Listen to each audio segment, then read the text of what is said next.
রাজাকার রাজাকার গালি দেওয়ার দিন শেষ। কি দিন আসলো, সুবহানাল্লাহ কইবেন না? আল্লাহ তো আমাদেরকে দেখাইছে রাজাকার শব্দটা এখন একটা অ্যাওয়ার্ড হয়ে গেছে। সুবহানাল্লাহ সুবহানাল্লাহ। পরিস্থিতি পাল্টে দিতে আল্লাহর সময় লাগে না, চিল্লায় বলে ঠিক না। আমাদেরকে বলে মৌলবাদী।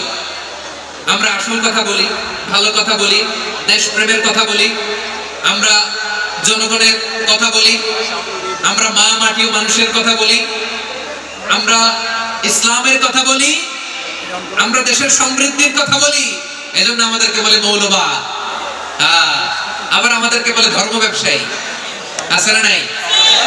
আমরা ধর্মের সত্য কথা প্রচার করি, যেটা দেশের ভালো জনগণের ভালো সেটা উপস্থাপন করি। আমাদের যারা ইসলামের কথা বলে, যারা কোরআনের কথা বলে, এরা ধর্ম ব্যবসায়ী নয়। খবরদার, আলেমদের বিরুদ্ধে দাঁড়াবেন না। আলেমদের পক্ষে থাকলে আপনার জীবন উজালা করে দিবে কে?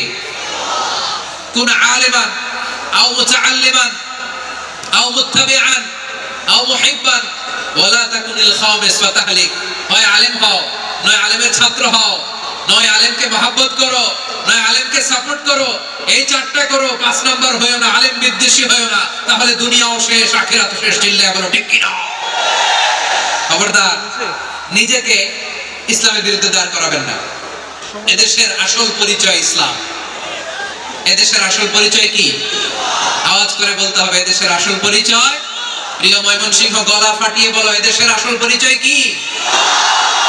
এজন্য রব্বুল আলামিন বলেন উসবির আলা মা ইয়াকুলুনা ওয়াহজুরহুম হাজরান জামিলা। ও নবী, ধৈর্য ধারণ করেন, ওরা যাই বলুক আপনি মন খারাপ করবেন না, ওদেরকে আপনি ইগনোর করেন, ওদেরকে দাম দেওয়ার দরকার নাই। ধৈর্যই আমাদের শক্তি, ধৈর্যই আমাদের সম্বল, ঠিক কি না? আমার প্রিয় ময়মনসিংহবাসী, ধৈর্য এমন একটা গাছ। আমার দিকে তাকান, খেয়াল করে শুনেন, জরুরি কথা। ধৈর্য এটা এমন একটা গাছ, যেই গাছের চারিদিকে কাটা, কিন্তু এই গাছের ফলটা বড় মিষ্টি। ধৈর্য এমন একটা গাছ, যে গাছের চারিদিকে কাটা, কিন্তু এই গাছের ফল বড় মিষ্টি, সুমিষ্ট। ধৈর্য যদি ধরতে পারেন, এর ফলাফল দিব কে? আমরা 16 বছর ধৈর্য ধরছি না? এই ফলাফল আমাদেরকে আরশের উপর থেকে দান করেছে কে? বিপদ আসবে, জুলুম আসবে, একটু ধৈর্য ধারণ করবেন, ফলাফল পেয়ে যাবে, ঠিক কিনা বলেন? এজন্য আল্লাহ বলেন আস-সাবিরিনা ওয়াস-সাবিরাতি, ধৈর্যশীল বান্দা বান্দীদেরকে আমি বড় পছন্দ করি। ওয়ালা নাবলুওয়ান্নাকুম বিশাইইম মিনাল খাউফি ওয়াল জু'i ওয়া নাকসিম মিনাল আমওয়ালি ওয়াল আনফুসি ওয়াস সামারাত ওয়া বাশশিরিস সাবিরিন। আল্লাহ বলে, এই জমিনে আমি ভয় দিয়ে, ক্ষুধা দিয়ে, জানমালের হানি দিয়ে, সম্পদ হানি দিয়ে তোমাদেরকে পরীক্ষা করব। এই পরীক্ষায় সফল হবে তারা, ধৈর্য ধারণ করেছে যারা। ইন্নাল্লাহা মা'আস সাবিরিন, ধৈর্য ধারণকারীদের সাথে আল্লাহ আছে। ধৈর্য ধরতে হবে, ধৈর্য এমন গাছ, যে গাছের চারিদিকে কাটা, ফলটা বড় মিষ্টি।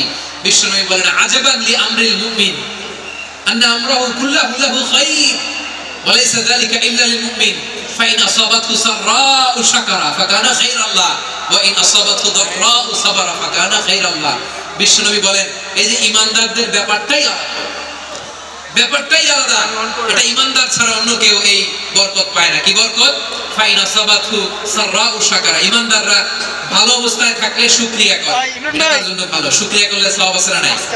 মুমিনরা বিপদে পড়লে ধৈর্য ধরে। আচ্ছা বলেন তো, ধৈর্য ধরলেও সওয়াব আছে না নাই? তাহলে সুখের সময় শুকর, দুঃখের সময় সবর, উইন উইন সিচুয়েশন। আমাদের সারা জীবনই এই দুই আমল আছে না নাই? হয় আমরা শুকর গুজার হই, নয় সবর করি। সুখের দিনে আমরা শুকর গুজার হই, বিপদের দিনে সবর ইখতিয়ার করি। তাহলে হয় শুকর, নয় সবর। যখনই থাকি, যে অবস্থায় থাকি, আমাদের সওয়াব আছে না নাই? আবার আল্লাহর নবী আল্লাহর কাছে দোয়া করতেন, আল্লাহুম্মা জাআলনি শাকুরা ওয়াজআলনি সাবুরা ওয়াজআলনি ফি আইনি সাগীরা ওয়া ফি আ'ইউনিন নাসি কাবীরা। তিনি বলতেন, আল্লাহ আপনি আমারে শুকরগুজার বান্দা বানান, ও আল্লাহ আপনি আমারে ধৈর্যশীল বান্দা বানান, আমার চোখে আপনি আমারে ছোট বানান, জনতার চোখে আপনি আমারে বড় বানান। বলেন আমিন। তাহলে আস-সাবিরিন ওয়াস-সাবিরাতি, ধৈর্যশীল নারী পুরুষ আল্লাহ পছন্দ করেন। শুনতেছেন? কয়টা গেল? 1 নম্বরে মুসলিমিন মুসলিমাত, দুই নম্বরে মুমিনিন মুমিনাত, তিন নম্বরে কানিতিন কানিতাত, চার নম্বরে সাদিকিন সাদিকাত, পাঁচ নম্বরে সাবিরিন সাবিরাত, ছয় নম্বরে খাশিঈন আল খাশিআ। মনোযোগ আছে না গেছে? আল খাশিঈন মানে বিনীত, বিনীত, যারা আল্লাহর কোন আদেশ অমান্য করার ভয়ে যাদের হৃদয়ে প্রকম্পন শুরু হয়ে যায়, আল্লাহর আদেশ না জানি লঙ্ঘন হয়, সব সময় হৃদয় কাঁপতে থাকে, হৃদয়ে থাকে খুশু। আল্লাহ বলেন কাদ আফলাহাল মুমিনুন আল্লাযীনা হুম ফি সালাতিহিম খাশিউন। সফল হয়েছে ওই ব্যক্তিরা যারা ঈমান এনেছে আর যারা নামাজের মুসল্লায় যখন দাঁড়ায় তারা বিনীতভাবে আল্লাহর সামনে দাঁড়ায়। নামাজের যায় নামাজে যখন দাঁড়াবো আমরা ভাববো হতে পারে এটাই আমার জীবনের শেষ নামাজ। আমার কলেজের টুকরা ময়মনসিংহের ভাইরা, এই চিন্তাটা নামাজে যখন দাঁড়াই এই চিন্তাটা মাথায় রাখা যাবে?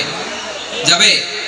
যখন দাঁড়াবো ভাববো হতে পারে this could be my last and final সালাত, হতে পারে এটাই আমার জীবনের শেষ নামাজ। ঠিক কি না বলেন? তাইলে অন্তরে খুশু আছে।